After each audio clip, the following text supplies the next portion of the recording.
para enseñarme que los ángeles no tienen sexo.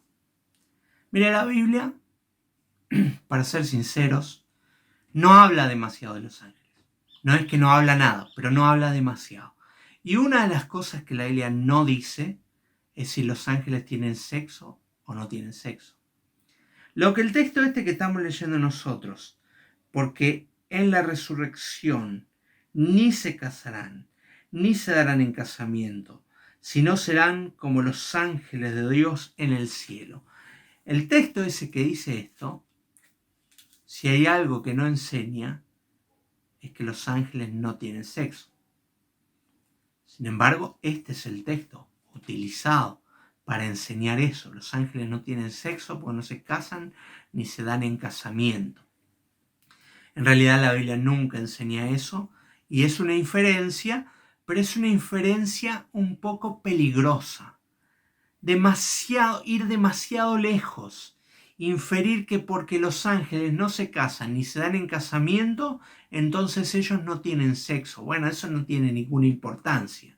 La verdad es que no tiene ninguna importancia. Si los ángeles tienen sexo o no tienen sexo, no tiene ninguna importancia.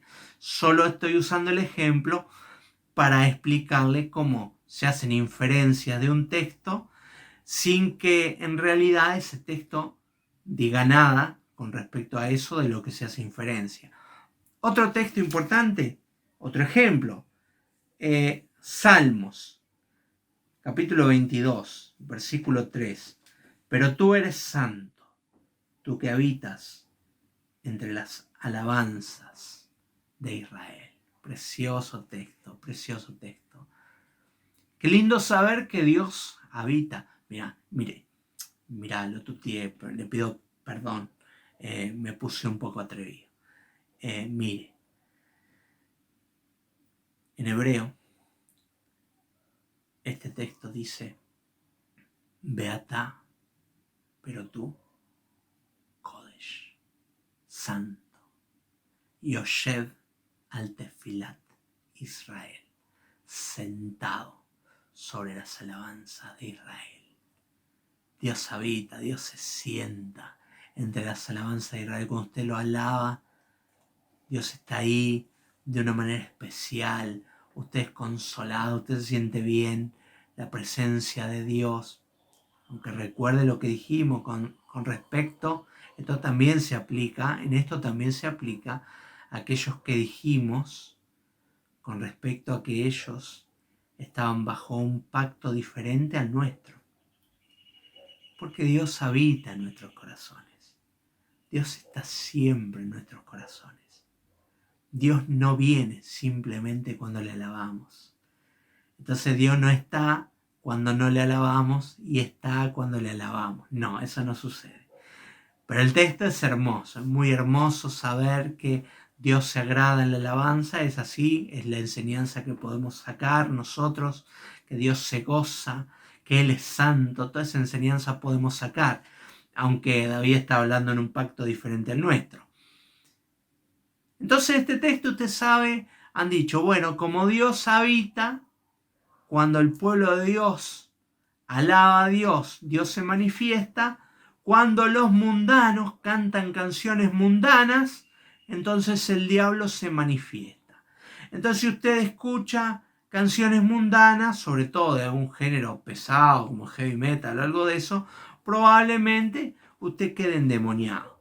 Y entonces ahí nosotros los religiosos vemos a los chicos vestidos de metaleros y entonces decimos, bueno, este es un satánico, este tiene a Satanás en el corazón, este está endemoniado. Todo porque nosotros lo vimos hicimos una inferencia a un texto que no era una inferencia correcta, La Biblia nunca dice que vos escuchando música mundana te vas a quedar endemoniado. Por ahí la música mundana no te sirve para nada. Por ahí la letra de la música mundana es una porquería. Por ahí escuchás una hora de música mundana y te deprimís y te bajoneás y no te sirve para nada. Que si escucharas alabanza, capaz que ese momento sería bendito para vos. Pero la Biblia nunca dice que el diablo desciende en un recital de heavy metal. La Biblia nunca lo dice. La Biblia nunca lo dice. La Biblia no lo enseña. Entonces nosotros no tenemos que dedicarnos a enseñar lo que la Biblia no enseña. Algunas reglas en cuanto a lo implícito y lo explícito en la Biblia, sobre todo lo implícito. Algunas reglas. No lo des tan por sentado si no está claro. Deja un pequeño lugar para la duda. Si no está tan claro, no lo des tan por sentado. No lo des como un hecho. No hagas un dogma de algo que no es explícito en la Biblia. No hagas un dogma de una inferencia que vos le hiciste al texto. No hagas una ley de algo que vos imaginaste que decía el texto cuando el texto no lo dice claramente. ¿Se entiende? Algunos dicen que, por ejemplo, la cremación de un cuerpo está prohibida porque allá en los profetas menores un profeta dice que el rey de Moab, creo yo, no me acuerdo, el rey de Edom quemó los huesos, calcinó los huesos del rey de Moab o algo por el estilo, no me acuerdo bien. Muy bien, él hizo eso. A Dios le desagradó. Pero eso no te da pie para inferir que cada vez que alguien creme a su ser querido, está pecando. Es una inferencia muy peligrosa. Entonces, ¿la Biblia qué enseña acerca de la cremación? Nada.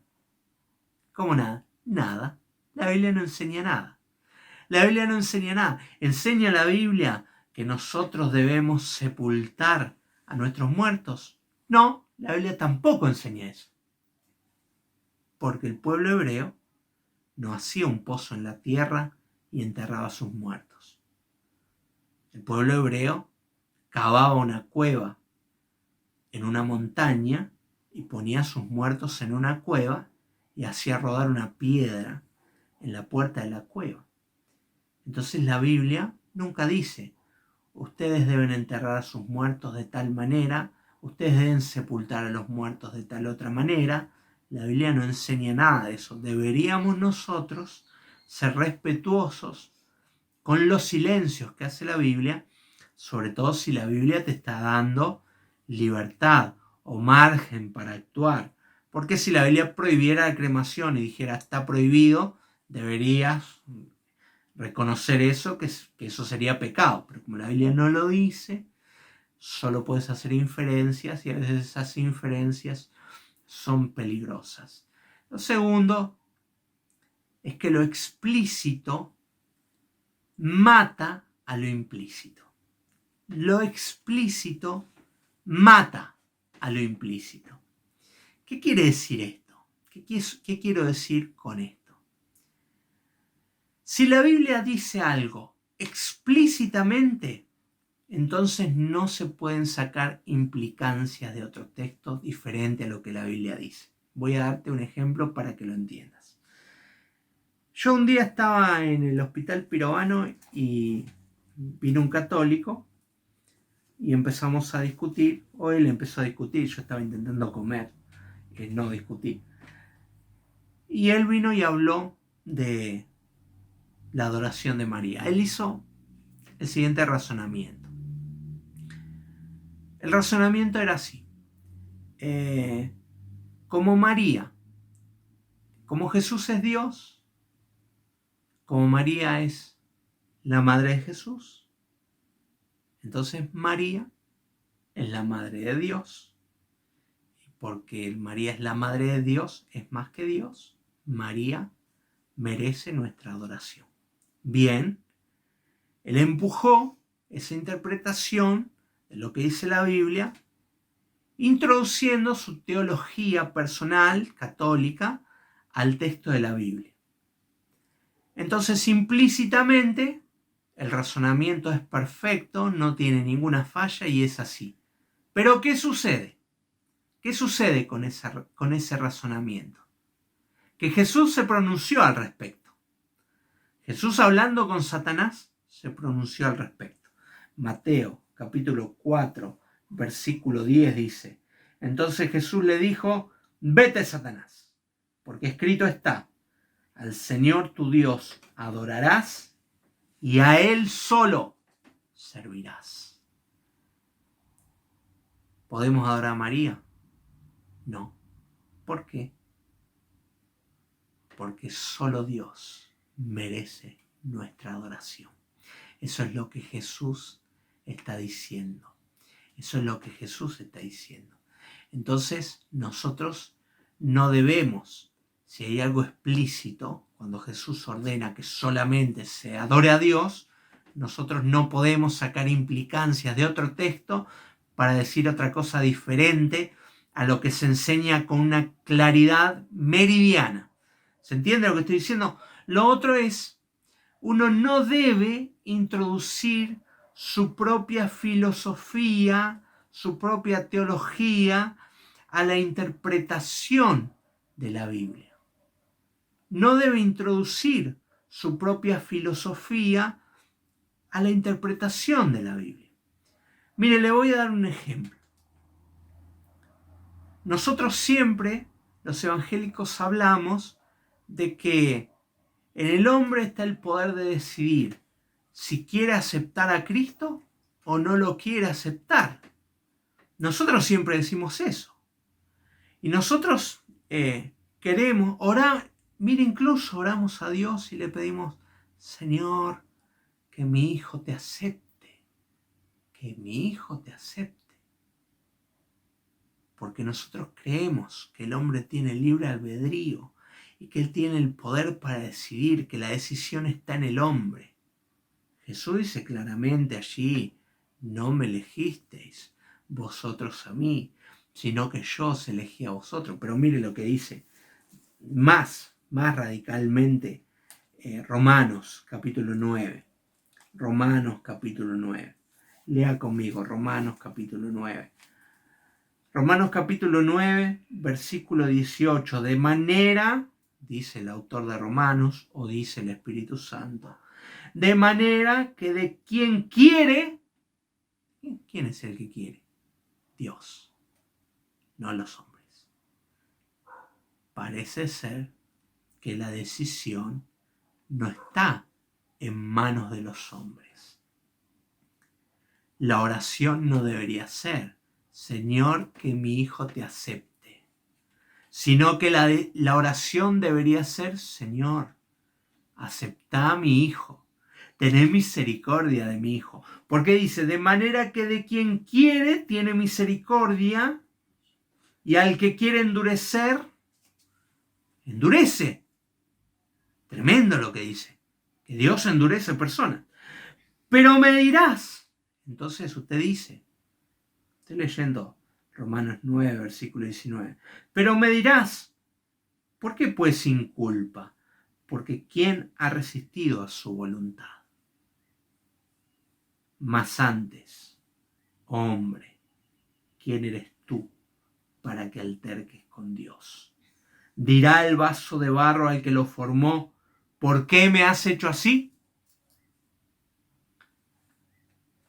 ¿Por qué les echa la culpa si él mismo los endureció? ¿Por qué les echa la culpa si él mismo los endureció? Entonces Dios es un Dios de misericordia, un Dios que le da oportunidades a todos. Nosotros decimos esto. Sin embargo, acá dice claramente que Él tiene misericordia de quien quiere tener misericordia, y al que quiere endurecer, endurece. Oh, pero yo eso no lo entiendo. Y eso no importa. Que vos lo entiendas o no lo entiendas, eso no importa. Porque vos no tenés la altura para altercar con Dios, para discutir con Dios. Entonces, como a mí lo que está diciendo no me gusta, lo voy a cambiar. Voy a hacer que diga una cosa diferente. Porque a mí no me es tan cómodo lo que dice. No tenés permitido introducir tu propia filosofía a la interpretación del texto bíblico. Entonces, hay cosas explícitas en la Biblia, son claras, radiantes como el sol, no dejan ninguna duda. Y hay algunas cosas que se infieren, pero mucho cuidado con las inferencias que haces. No vaya a ser cosa que te estés equivocando al inferir cosas que en realidad Dios no quiso decir.